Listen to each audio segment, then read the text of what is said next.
Hello, everybody. Welcome to Haiku Talk. I am Ben Ga, your host and your friendly neighborhood haiku poet.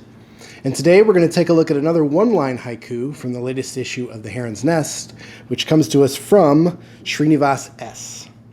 So, sit back, grab yourself a tasty beverage, and let's go on ahead and haiku.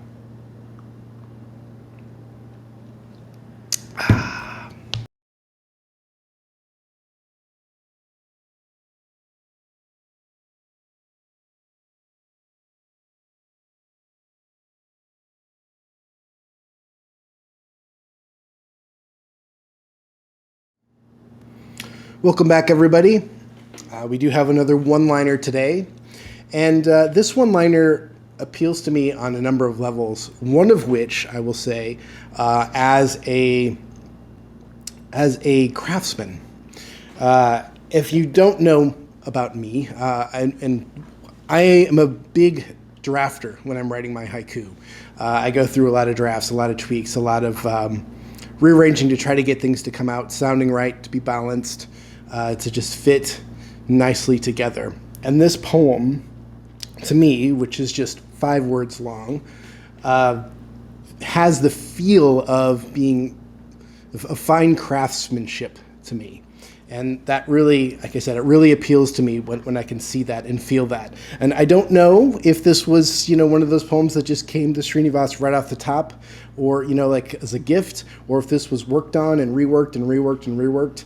But the balance of everything and the way it comes together and the reason why it's using a single line form rather than a 3-line or a 2-line or something else just gives off this impression of being very well crafted. And that just lights up all sorts of bells and whistles for me. So the poem goes like this. Floodwaters everywhere, the sky. Floodwaters everywhere, the sky.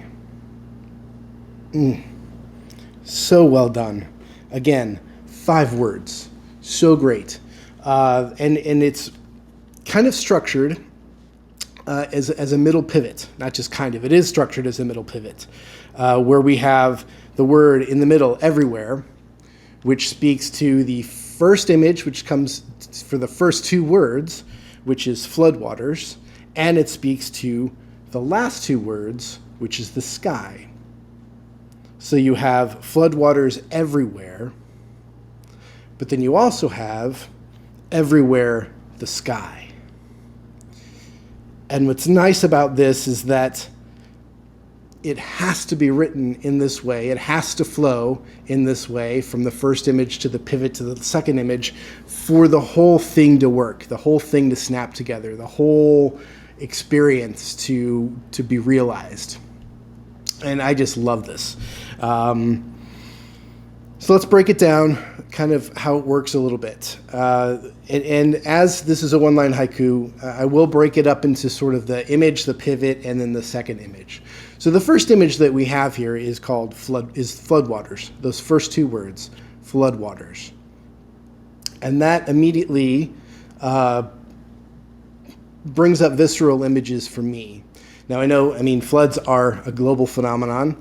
And I think everyone in the world, unless you are truly in a desert and never really see rain very often, has some sort of idea, has lived through some sort of experience of a flood. Now, being here in the Midwest of the United States, in St. Louis, where we have a confluence of 3 major rivers, the Missouri, the Illinois, and the Mississippi, we do sometimes get floods. And I was alive during the Great Flood of 93, which is one of those 1,000-year floods that occurs, where the rivers, that confluence of 3 rivers got so large that when President Clinton at the time flew over in Air Force One, the images that they shown from the president's view looked like a giant Great Lake over the floodplains.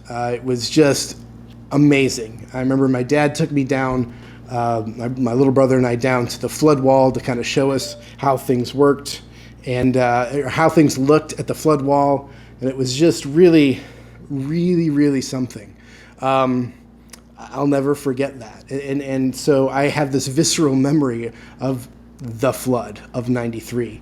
And I know that everywhere else in the world, we all have those big floods, and we've all lived through them. So right away, floodwaters, I've got a very visceral image in my head. I go someplace very specific. And there's no way that Srinivas would have any idea, who I am and where in the world I'm living and what my experience would be. But because this is haiku, and because this is, haiku are written in such a way so they're not about the poet and the poet's personal experience, they allow the reader to step into the moment and fill it in with their life story. And in this case, I go right to that flood of 93. And so Floodwaters, great opening 2 lines. It pulls me in, pulls me right along with the current of the poem into that middle word, which is everywhere. Everywhere. So that middle word definitely plugs right into the image, to the moment that I was taken to with the flood of 93 and just giant, massive flooding that occurred. And it was not only everywhere when you went down to see it, it was just everywhere, but it was everywhere on the news. I remember when I went back to school, because I was in college at the time, and people were asking me on campus, what was going on, what was it like, because it was on national news, and we saw that there was one famous image of a house being torn away, a farmhouse being torn away in the river, which happened not too far away from the city of St. Louis, and so it was just everywhere. It's talk of everybody that year, and so. That middle line for me, again, just really helps me. It pulls me along into this current of this floodwater, which is right what it's supposed to do. And then it middle pivots to that second image, which are the last 2 words, which are the sky. The sky. So everywhere, the sky. And when I read this, I was really taken aback because I was not expecting that sort of image, that sort of place for the poem to end, because the haiku drops you into a moment, and that moment unfolds in real time. And sometimes at the end of that moment, there's a nice resolution. You get a nice aha where exactly, it's like a self-contained moment. Other times you're kind of dropped into the moment, and then when the moment's over, you're left to deal with what comes next. And then this is one of those poems I didn't know where it was going to go, especially just glancing at it on the page. You can see that it's short. It's just a very contracted, very tightly wound poem, and the idea just ends with the sky, everywhere the sky, and wow, what an image to think about, the floodwaters everywhere, and because it ends with the sky. It puts me in a very specific spot of the flooding. Because as the flooding happens, as the water's being pushed downstream and the waters rise, and it's a very fast thing that happens, the currents run really fast, that's not necessarily when you're going to see the sky, because the currents are moving too fast. Too much stuff is happening. But at some point, when the river crests, and it's at a massive expanse of however wide the flood happens, however much ground it's covering. All of that, in a sense, it's not flowing as fast. And there's this moment where things settle to where you could actually potentially see the reflection of the sky in the flooded area. And to capture that moment and to put you into that moment where you're in awe of the vastness of the floodwaters, because it's everywhere. That middle word, everywhere. There, and it's awe-inspiring, and it's filled with fear and uncertainty and what comes next and what happens. What happens when the floodwaters recede? What do we have to rebuild? What's been saved? What's been lost? All those decisions happen later, but at this particular moment, you're just standing there in awe. And just imagining that you can see nothing but the sky, because the sky is above you, and the sky is below on this major floodwater that's now at some sort of stasis where it can be calm enough to reflect what's above. And wow, that's an amazing moment. And it's handled so, the tension there is just, I mean, it's just so right. And the poem is so, like I said, it's so tightly constructed. It works beautifully as a one-liner, where we start like a river. It's a landscape that we're looking at. And a vertical, that line is, or the horizontal line is just perfect. So the decision-making that the poet went through to whittle this down to just these 5 words and to make the decision to put it on a single line as opposed to 3 lines or breaking it up or adding, and not even adding spaces between the lines, because we had an earlier poem by John Stevenson where you had the first couple words, then a space, the middle, and then a space, and then the end. Here there's no space, just like the flood. It's all run together, just like the current, and it is, it's static on the page.